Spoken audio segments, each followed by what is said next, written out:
Texto da palavra de Deus em Lamentações, capítulo 3, versículo 21 a 26. Você pode acompanhar conosco esse texto. Diz assim: quero trazer à memória o que me pode dar esperança.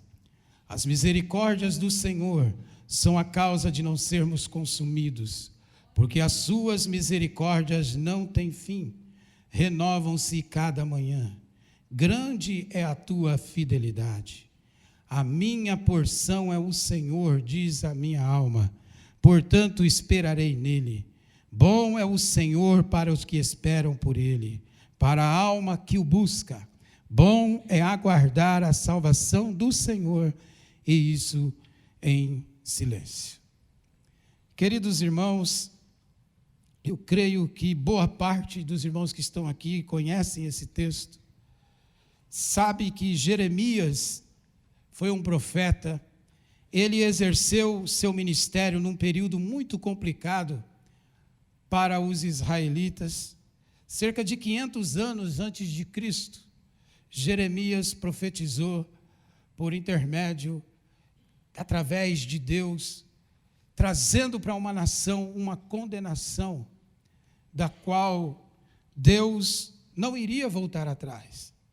Mas Deus levantou Jeremias para profetizar aquela nação que sofreria consequências terríveis por causa da decisão que tomaram, por causa dos caminhos, dos atalhos que tomaram, adorando outros deuses, se envolvendo com imoralidades.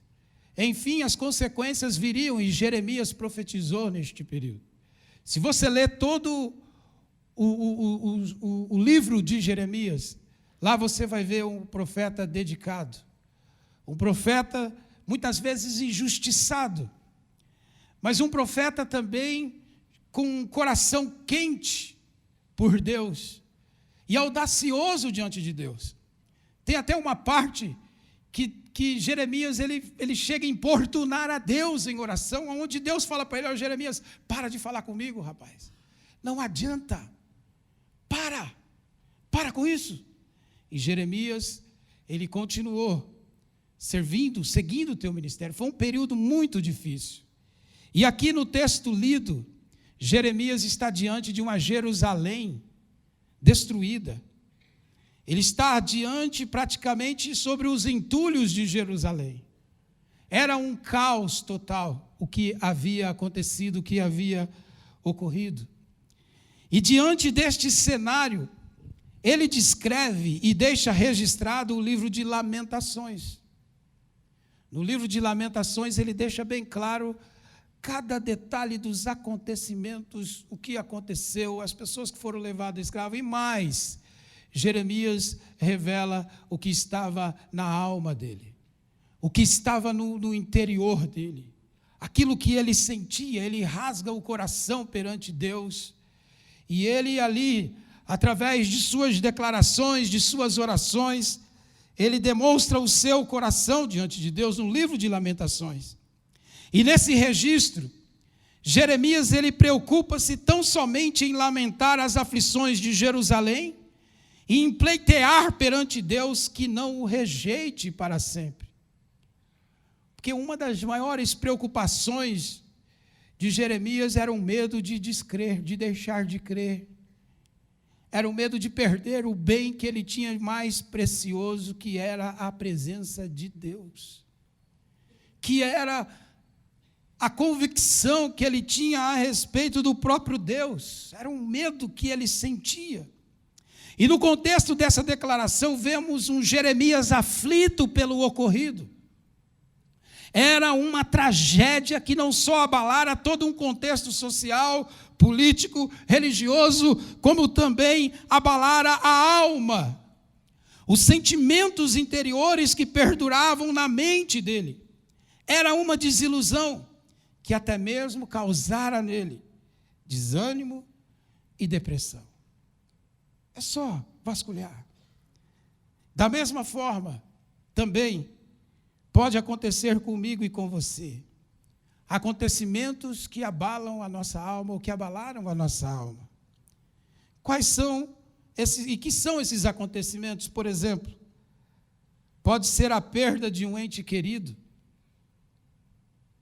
de um parente, de um filho, de uma esposa, de um marido, de um amigo. A morte, quando ela chega arrasando, ela chega deixando um vazio, deixando um buraco, é algo avassalador, é terrível. E mesmo aqueles que nós já aguardamos, eu lembro que o meu avô faleceu o ano passado com 93 anos. Eu já sabia que ele já estava fazendo hora extra na terra já. Eu até dizia, falei, se você levantar o braço, Deus te puxa. Se levantar para adorar, Deus leva. Mas quando a perda dele, mesmo sabendo, porque é o tempo, chegou perto de 100 anos, não tem jeito, meu amigo, é o que nós vamos passar. Mas mesmo sabendo disso, é uma dor que fica, é uma saudade que fica, é uma perda. A perda de um ente querido é algo que nos desestrutura. Nós nos sentimos diante de um caos. Pode ser a realidade do casamento. O casamento que passa-se a viver dentro de uma realidade terrível. Dentro de um tumulto terrível. O casamento parece que se acabou, parece que foi destruído. É aquela sensação de que já não se conhece mais a esposa, já não se conhece mais o marido, e que a solução é mesmo cada um tomar o seu rumo. Enfim, um casamento se tornou um caos. Pode ser realidade do contexto familiar. Filhos, filhas, ou pais e mães se envolvendo com, enfim, vícios, drogas, enfim, um contexto familiar terrível, desestruturado. Pode ser a realidade do estado de saúde, onde se chega-se a nós a notícia, o exame diz, olha, está aqui, está terrível, a doença se alastrou. Enfim, sua saúde debilitada nos desestrutura. Pode ser também a realidade financeira, aonde se encontra-se dentro de um poço, porque a dívida ela faz isso com a pessoa, ela se sente diante de um poço, e esse poço vai enchendo de água, vai chegando no pescoço, vai se afogando, não tem como sair mais. Enfim, pode ser uma situação, uma realidade financeira. Enfim, angústias, e o sentimento que perdura é de que tudo está perdido.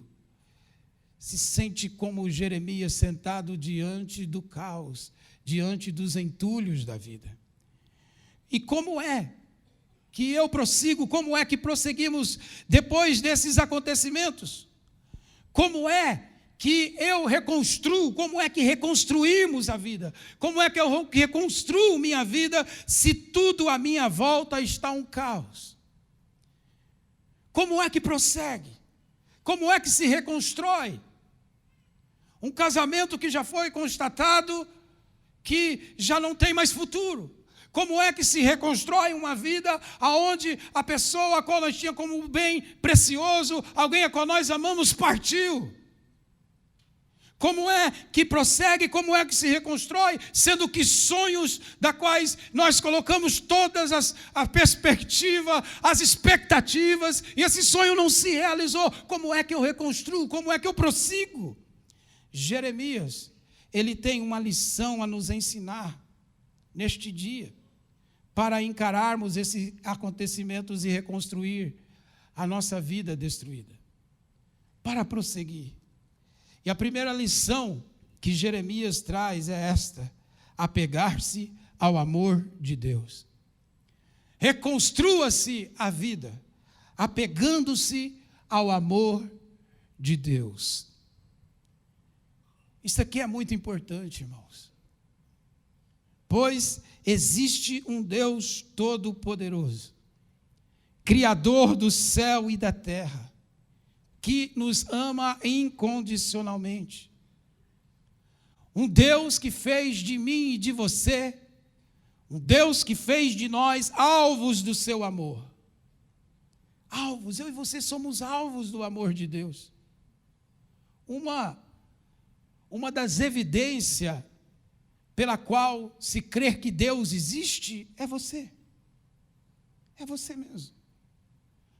própria criação do homem já é um fato, já é uma certeza de que esse Deus é um Deus que existe e que Ele é um Deus de amor.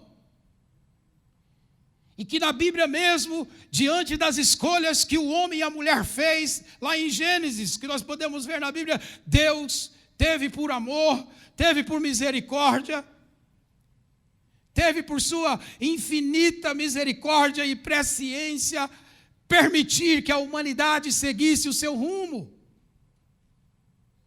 Mesmo sabendo que o homem iria pecar, mesmo sabendo que o homem iria se meter em várias astúcias, em várias confusões em sua vida, Deus, por amor, permitiu isto. Existe um Deus e esse é um Deus de amor. E Jeremias, em meio ao caos, em meio à angústia que abatia sua alma, ele traz a memória. Por isso que o texto antes diz, eu quero trazer à memória aquilo que me traz esperança, aquilo que me dá esperança. E ele traz à memória o amor eterno de Deus. De um amor eterno de Deus que esbanja, um Deus que esbanja graça, um Deus que esbanja amor, um Deus que dá força, um Deus que restaura a dignidade. E é por isso que ele faz essa declaração nos versos 22 e 23, eu quero que vocês todos leiam comigo, está aí no telão, todos podem ler, vamos lá juntos. As misericórdias do Senhor são a causa de não sermos consumidos, porque as suas misericórdias não têm fim, renovam-se cada manhã, grande é a tua fidelidade. Ele traz à memória o amor de Deus.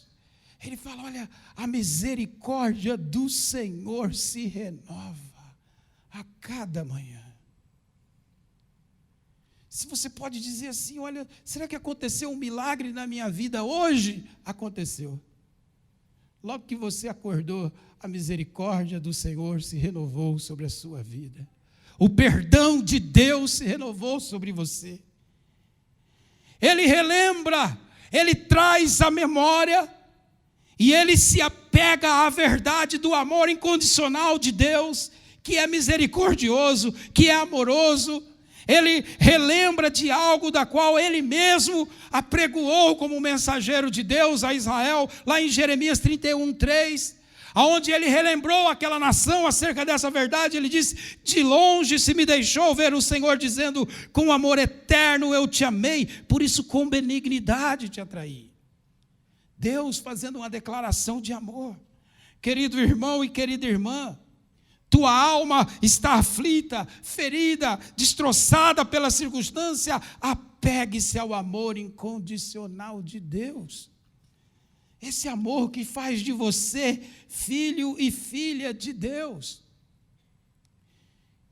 Que faz de você alvo especial do amor dele, por intermédio de Jesus. A Bíblia diz que nós nos tornamos filhos de Deus, e esse é que faz mostrar o grande amor de Deus. E o apóstolo João fez essa declaração em 1 João capítulo 3, versículo 1, dizendo, vede que grande amor nos tem concedido o Pai, a ponto de sermos chamados filhos de Deus, e de fato somos filhos de Deus. E Deus, como nosso Pai, Ele nos oferece perdão, aquele que veio não para julgar, mas para tratar e nos dar direção. Aquele que veio para lhe ensinar e dar descanso para a tua alma, como diz Mateus capítulo 11, 28 a 30. Deus diz, vinde a mim, você que está cansado e oprimido, e eu vos aliviarei. E você achará o que em Jesus, seguindo os ensinamentos dele, achará descanso para a vossa alma. Eu reconstruo a minha vida apegando-se ao amor incondicional de Deus. E esse amor incondicional de Deus foi um amor demonstrado por Jesus.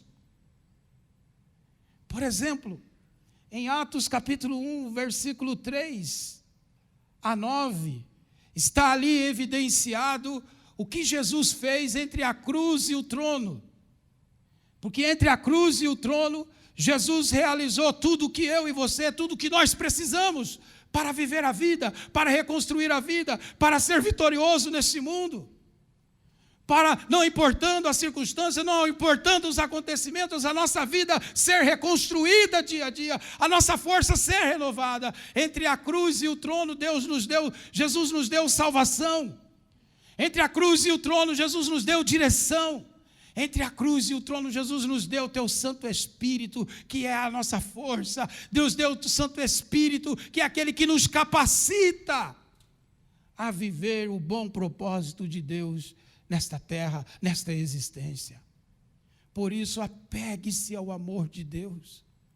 Apegue-se a esse amor. Está vivendo um caos, está vivendo tempos difíceis, está vivendo um momento de frustração, um momento de tristeza, um momento de perda. Apegue-se ao amor de Deus. Existe o Deus que te ama, o Deus que te acolhe, o Deus que te envolve. E Jeremias, ele traz a lembrança, ele traz a sua mente, ele disciplina a sua mente nessa verdade. A misericórdia do Senhor se renovou na minha vida, neste dia, e é por isso que não somos consumidos. Deus sempre tem uma saída, Deus sempre dá-nos força, Deus sempre nos fortalece, não importa a circunstância. É essa a conclusão que ele chega diante do caos. Apegue-se ao amor de Deus.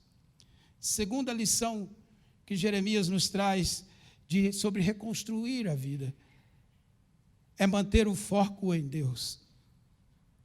Jeremias, ele traz à memória o que traz esperança para ele, que é o amor incondicional de Deus. Mas ele não para aí. Ele expressa algo que lhe salta de dentro, que vem lá do seu interior. Ele diz nos versos 24 e 25, ele diz: a minha porção é o Senhor, diz a minha alma. Portanto, esperarei nele. Bom é o Senhor para os que esperam por ele, para a alma que o busca. Bom é o Senhor. Jeremias, ele não só medita, ele não só relembra aquilo que traz esperança para o coração dele, que é a misericórdia de Deus, o amor incondicional de Deus, mas ele vê que a porção dele é o Senhor, que a herança dele é o Senhor. Ele não perde o foco de quem é a herança dele. Tudo foi destruído, tudo foi invadido pelo inimigo, foi destroçado, mas ele não esquece o que é a herança dele, o que é o bem mais precioso dele, que a minha porção é o Senhor. Ele diz: portanto, esperarei nele. Veja que é algo que salta de dentro dele, é algo que está embutido nele, que está fluindo da mente dele. E como é então? Ele diz: portanto, esperarei nele. E como é que se espera nele? Como é que se espera em Deus? Se espera em Deus é com devoção. Se espera em Deus é com uma total devoção, com uma rendição de mente.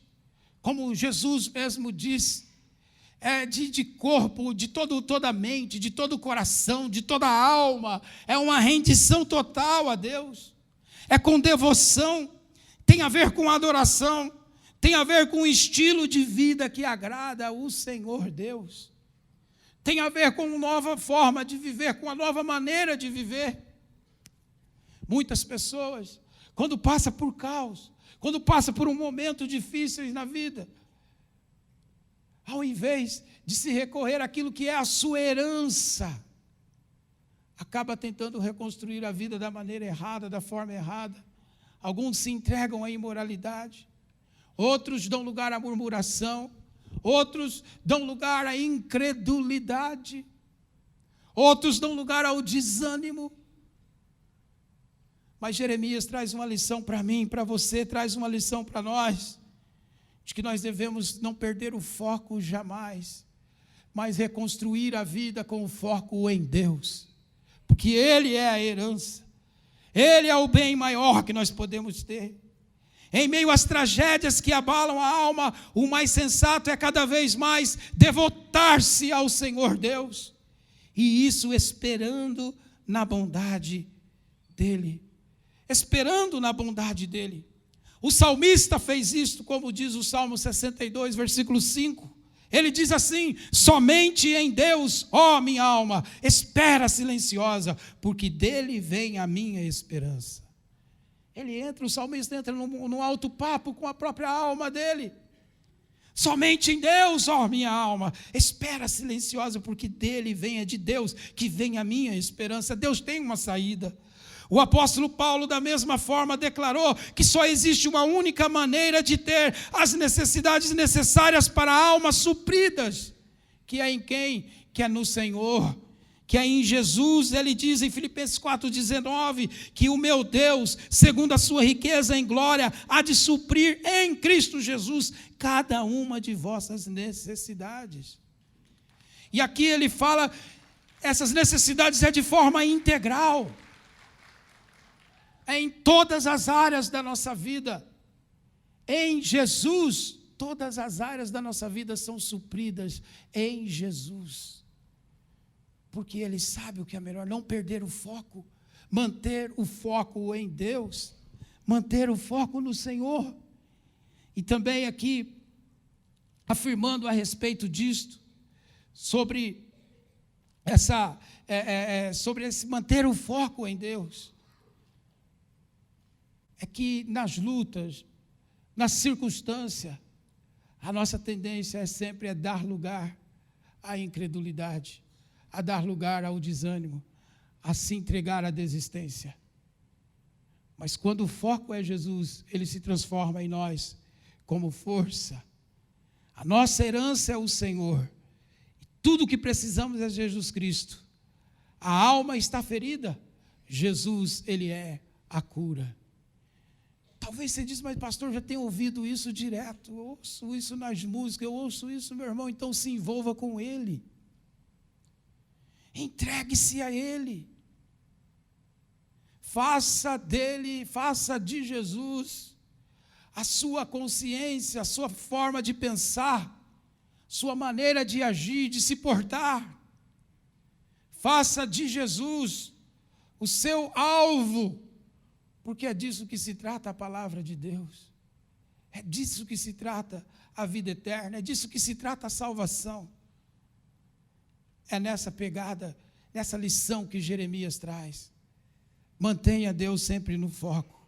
E por fim, a terceira lição que Jeremias traz para reconstruir a vida é exercer fé singela em Deus. Fé singela. Fé singela significa fé simples em Deus. Em meio às tragédias da vida, a fé simples em Deus é a decisão mais certa a se tomar. A fé singela está relacionada em colocar nas mãos de Deus a ansiedade, bem como o futuro. Jeremias, ele tem essa consciência. E disso, então ele declara, olha o verso 26, o que ele diz: bom é aguardar a salvação do Senhor, e isso em silêncio.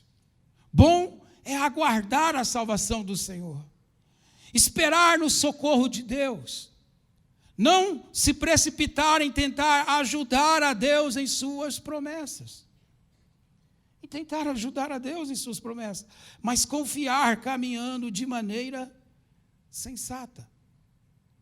A fé, a caminhada com Deus é uma caminhada simples, é uma fé simples.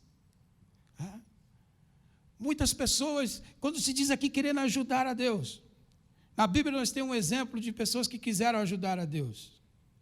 Foi Sara, quando entregou Agar a Abraão, tentando ajudar ali, vamos acelerar essa promessa logo. Arrumou, foi uma complicação para Agar, uma complicação depois que Israel tem até hoje, que é as lutas por causa daquelas terras todas lá, tem a ver com aquela decisão. Enfim, tentar ajudar a Deus, muitas das vezes é se precipitar. Pessoas buscando soluções dos seus problemas, pessoas buscando milagres da maneira errada, da forma errada, buscando em crendices, buscando querer entender certas coisas que não são necessárias, coisas que Jesus já fez por nós, já conquistou por nós. Um dos exemplos, muitos ensinando aí sobre quebra de maldição hereditária, isso aí vai resolver o problema da sua vida. Vai lá, faz a campanha da troca do anjo, que vai resolver. Leva essa porção de sal grosso e coloca. Leva a rosa daqui vai trazer solução para o seu problema. É só levar a rosinha daqui que resolve. Bota um copo de água aí na frente do rádio ou na frente da TV que vai resolver. Essas crendices. Essas coisas que não tem nada a ver com o evangelho de Jesus. Que não tem nada a ver com a graça de Deus. É dessa forma que buscamos ajudar a Deus. Tomando decisões precipitadas. Enfim, Jeremias ele ensina que a fé com Deus é uma fé simples. E é dessa maneira que nós reconstruímos a nossa vida com uma fé simples. Diante de Deus, basta crer na pessoa de Jesus. Basta dar passos de fé, como diz a Bíblia, como diz a palavra de Deus. Como também o apóstolo Pedro, ele diz, lá em 1 Pedro 5, versículo 3, se não estou enganado, é o versículo 3, onde ele diz: humilhai-vos perante a mão de Deus, e ao tempo oportuno, no tempo oportuno, Deus vai manifestar o poder dele. Mas humilhai-vos, esta é a fé singela, de reconhecimento de quem Deus é, de quem nós somos, e de total dependência dele, é a fé simples. E desta forma, no tempo oportuno, que é o que Jeremias diz, bom é aguardar a salvação do Senhor, o tempo do Senhor, aonde ele vem e restaura, onde ele vem e traz a cura e cumpra o propósito. O apóstolo Paulo, ele é um dos exemplos na Bíblia de que mesmo passando por tribulações que machucam a alma, tal como Jeremias, a salvação do Senhor, ela é melhor, ela vem, ela chega.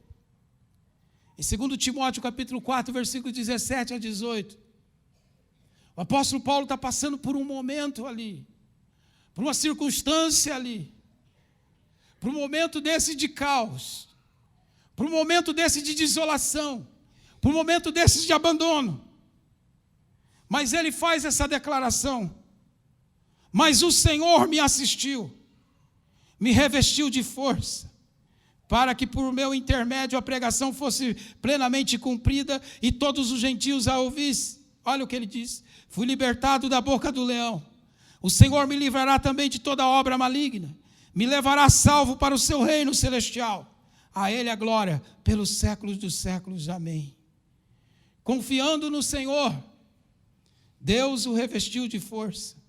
Confiando no Senhor, Deus o libertou da boca do inimigo.